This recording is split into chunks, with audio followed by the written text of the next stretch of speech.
Assalamualaikum warahmatullahi wabarakatuh. Bertemu lagi dengan saya RSC Channel untuk melanjutkan dalam pertemuan kita selanjutnya di part 7.1 dari Information Technology Service Management, Manajemen Layanan Teknologi Informasi yang kita akan bahas yaitu tentang topik ITIL atau Service Strategi.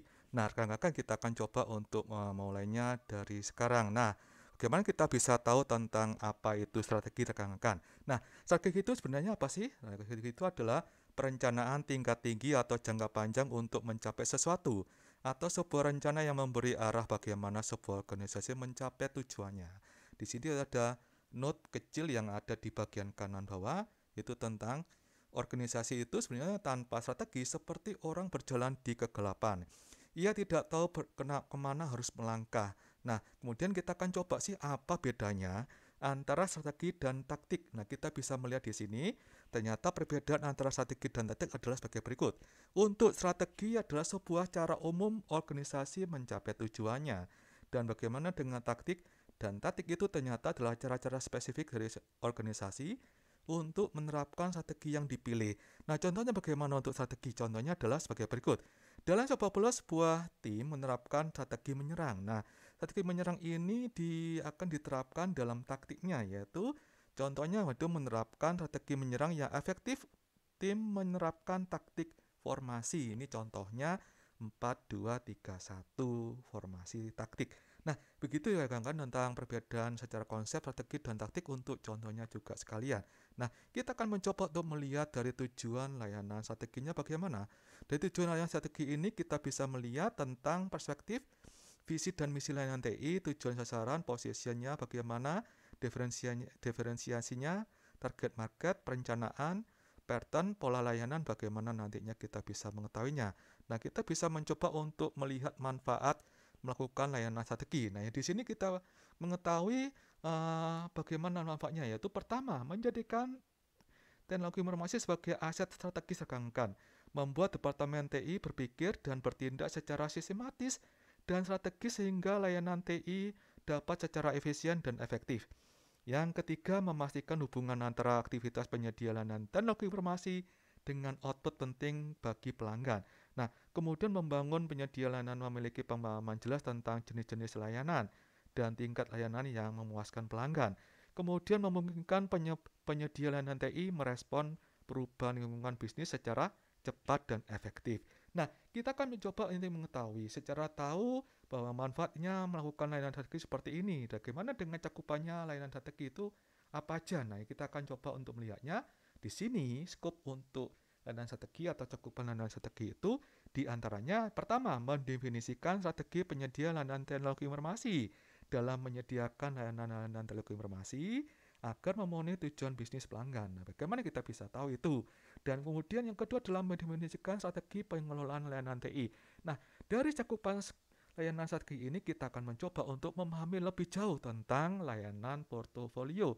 Nah, untuk layanan portofolio itu apa yang akan kita pelajari atau mengerti atau pahami? Di sini ada tentang daftar layanan TI yang disediakan dan oleh siapa yang menyediakan? Oleh penyedia layanan dalam jangka panjang, termasuk di dalamnya informasi terkait komitmen kontrak layanan saat ini dan mendatang, status layanan pihak ketiga, dan perubahan-perubahan layanan yang diinisiasi tahapan peningkatan, tahapan berkelanjutan, atau yang kita kenal dengan continuous service improvement. Nah, yang kedua, apa sih layanan portofolio itu? Layanan portofolio disimpan dan dikelola dalam sebuah database layanan sistem manajemen pengetahuan atau yang kita kenal dengan Service Knowledge Management System. Nah, kita akan mencoba untuk mengetahui 3 kelompok layanan di portofolio itu apa aja. Yang pertama, jadi layanan aliran. Dan ini adalah layanan teknologi informasi, ya di situ TO bukan TO melainkan TI yang baru dalam taraf usulan, kemudian perencanaan atau dalam pengembangan. Nah, layanan-layanan teknologi informasi yang ada di daerah ide atau usulan ya, yang belum disetujui, belum dibangun, apalagi dijalankan. Jadi di situ ranahnya. Kemudian layanan strategi termasuk di bagian ini. Nah, yang kemudian kedua adalah layanan katalog, rekan-rekan. Nah, di sini layanan katalog itu adalah merupakan layanan-layanan teknologi informasi yang sedang berjalan saat ini dan layanan-layanan teknologi informasi yang telah disetujui dan siap dijalankan. Nah, layanan operasi transaksional di bagian ini atau layanan teleponi yang siap atau telah disetujui akan dijalankan. Nah, layanan desain atau bisa layanan transisi. Nah, yang ketiga bagaimana? Ketiga adalah layanan yang telah pensiun atau retired. Di sini kita bisa melihat tentang layanan yang sudah pensiun atau retired itu artinya apa? Layanan telekomunikasi yang dulu disediakan namun sekarang telah dihentikan.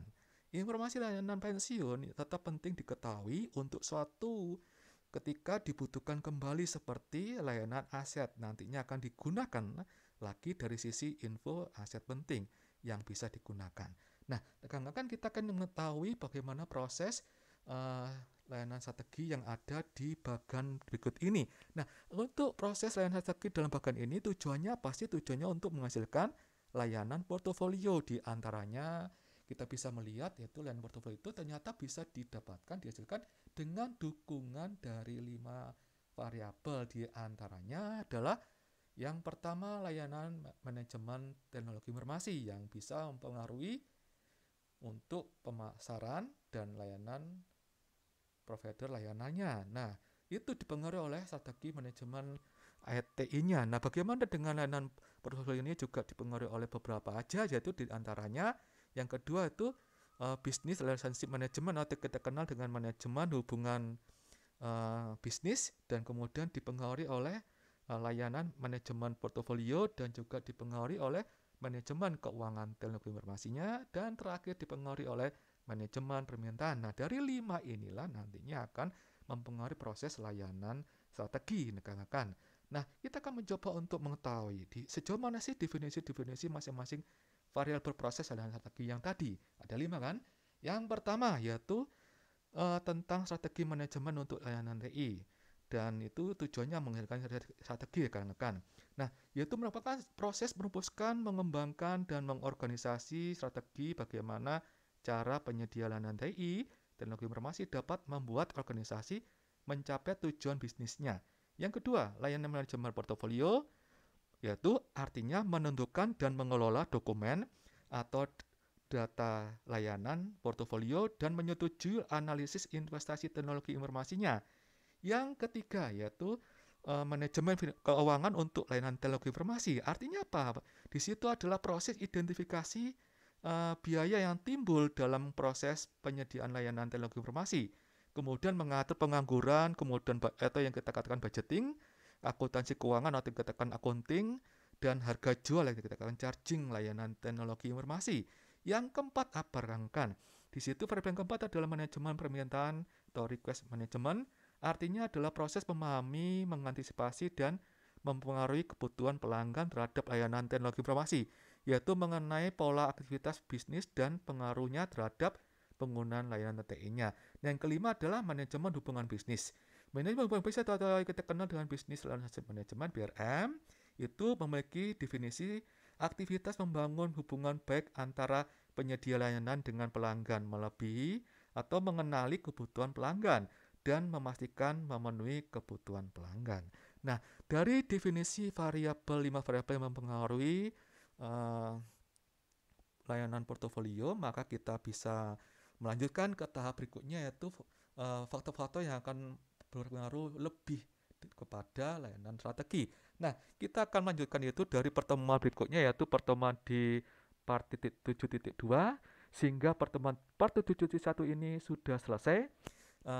Jangan lupa untuk subscribe, like, dan share-nya video ini untuk rekan-rekan yang tidak mengetahui tentang pembelajaran ini, supaya nanti mereka juga memiliki pembelajaran yang baik tentang manajemen layanan teknologi informasi ITSM, sehingga apa yang akan kita harapkan baik untuk kita sendiri juga baik untuk orang lain.